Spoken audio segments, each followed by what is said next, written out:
This is a white car, and this white car is actually very special. This is a TVR called the White Elephant. It's the only one in the world like this. It's a prototype that came out of the factory a long time ago, but it's got one big problem. The exhaust system here is way too low. As we all know, British engineering of this era was the best in the world, and we need to make it even better. Now, I don't know much about this car, but here's a man that does.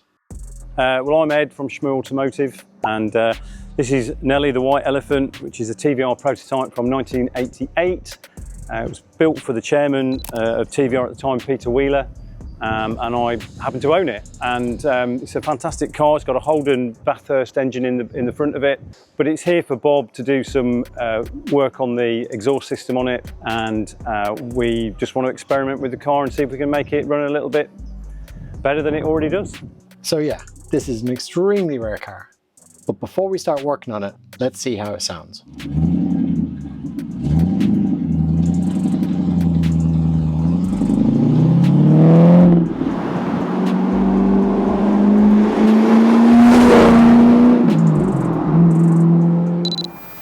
So it already sounds pretty damn good. We're going to try and make that sound even better, but there is some structural issues. So as this is a prototype, everything has been put together just for testing, but the main issue is this part of the exhaust rubs off the ground. Our job is to try and get it further up and slightly quieter. Now we've got some room up here. We've got about 30-40 mil to play with, so we can get all that piping up here. And similar here as well, but the main issue is going to be this box.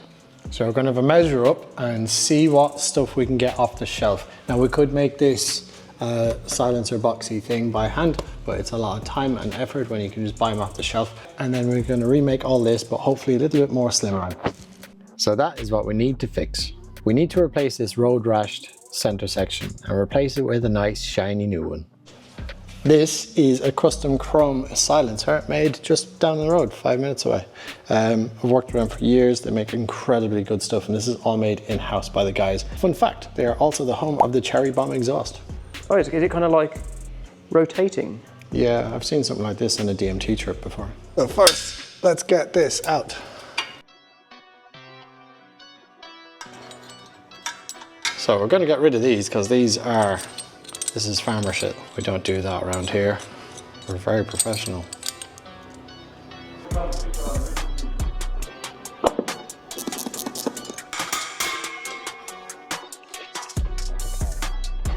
So this is an absolute mess.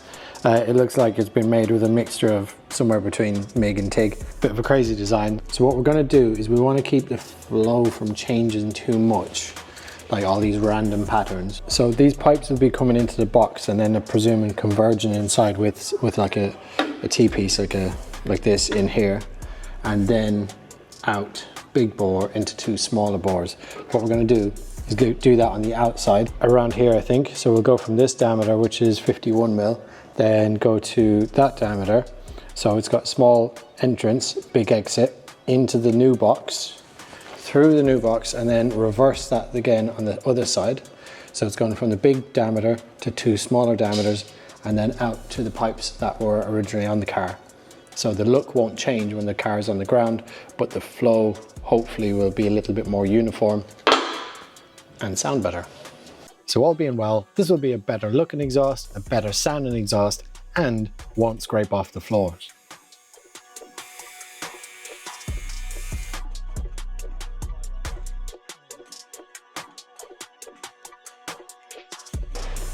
So this new can is significantly quite a little bit thinner than the last one, but get it up into this gap here. So this cross member here is set higher than the rest of the chassis, so we can get this up into that gap. Oh, it's like it's meant to be there. Yeah. So because this goes up in here, I need to have these slightly angled down. So I'm going to cut this off, weld that to it at an angle, and that will get me down around these cross members onto the headers, and I'll do something exactly the same on this end. What up? Are you hungry? Are you always on the go? Well, guess what? We have a great idea. For you. 3, 2, 1. White food! White food! A ready-to-drink meal that doesn't let hunger call the shots. High in fiber and up to 30 grams of protein. Pro-free. I drink it every morning. I drink it every morning to weld like a pro. So you see, you have to get the product in focus because it's all about the product, because this is good stuff. It needs to be in focus. White food! Keeping you full for up to 5 hours. 5 hours. Clinically proven to make your welds 5 times better. Bob, you don't need to do the slow-mo. I'll do the slow-mo. White food.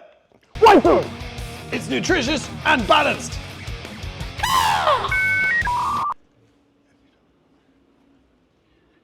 If you don't want hunger calling the shots, you can try white food for yourself and get 10% using my code BOB-YouTube or scan this QR code.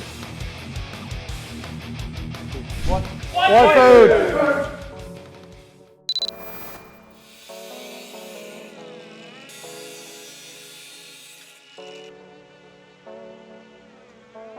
So I'm going to use this little bit of foam here to space it away from the chassis so it's not rubbing on the chassis, because that would be not the right way of doing things. So we pop that in there, push it up to where it needs to be. So if we come up this end, we can see the original height, the original depth, the original level of this area was significantly lower than that. And what we want to do now this time, and we do have this pressed all the way up to the chassis at the moment, just so we get as much as we can up there. But the current level, this is the same level as the lowest part of that, and that can still go up a bit more. So we want that around here. So we know that this point was originally higher than the original back box, and now when we got this in place, this is higher than that.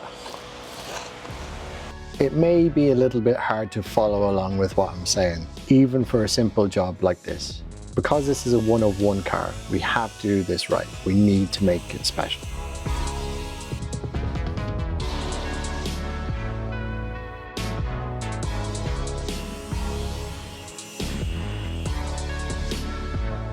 So as I mentioned earlier, the inlet size is different to what we have here. So let me show you how we're going to fix this. We take some pre-made swages. So this is swage where it's expanded, and these are swaged bends as well. We're going to cut these up and use little bits and pieces that we need of them. So like bits of the bends, bits of these swages, and then they're going to turn into these. So this piece used to be in there, if you can see that. And the bigger side of that is the same diameter as this Y piece. We'll put that on there and tack it.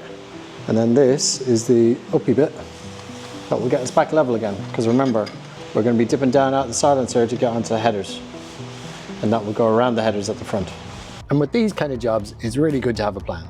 But for prototype jobs like this, most of the time I make it up as I go along.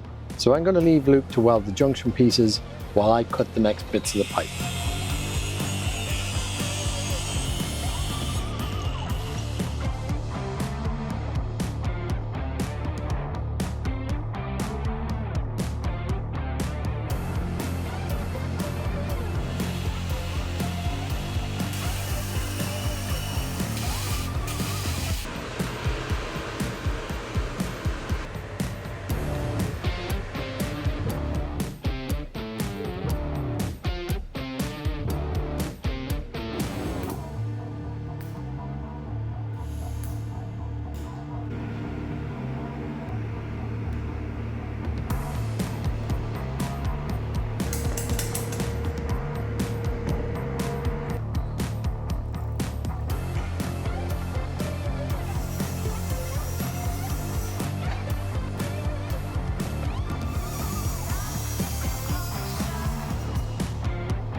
So we know that this one goes in nicely just by look. I didn't plan to get it that well. I did plan to get it that good, but didn't think it would work.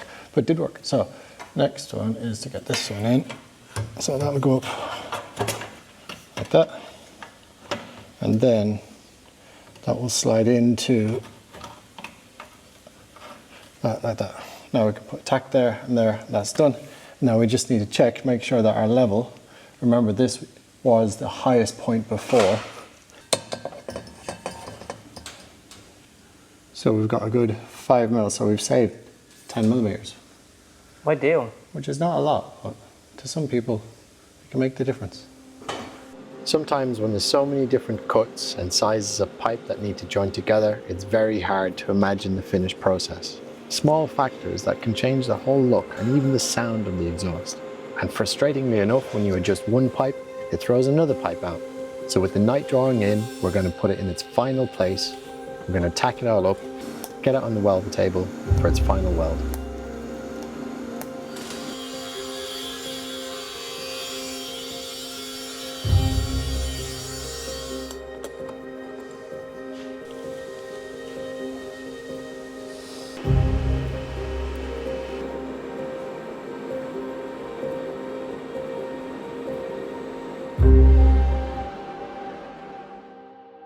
So after another sleepless night, it's ready to go back on the car.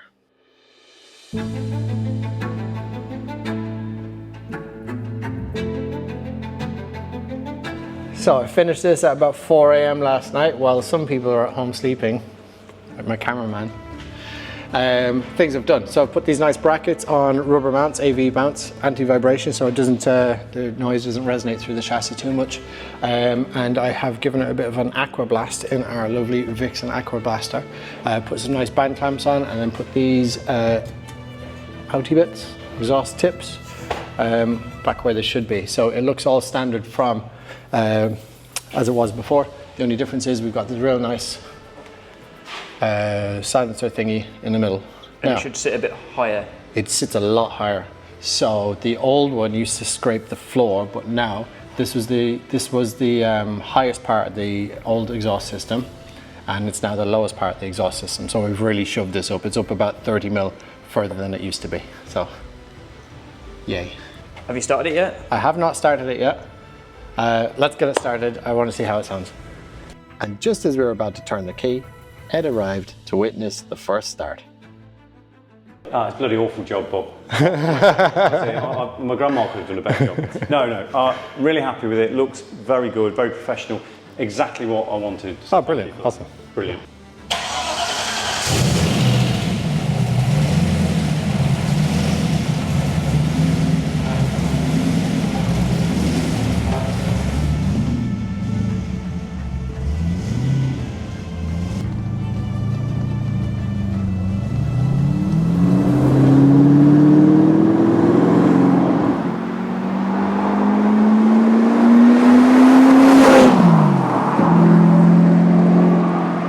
So now Ed's had his first drive. Let's see what he thinks. You happy? I am. Brilliant.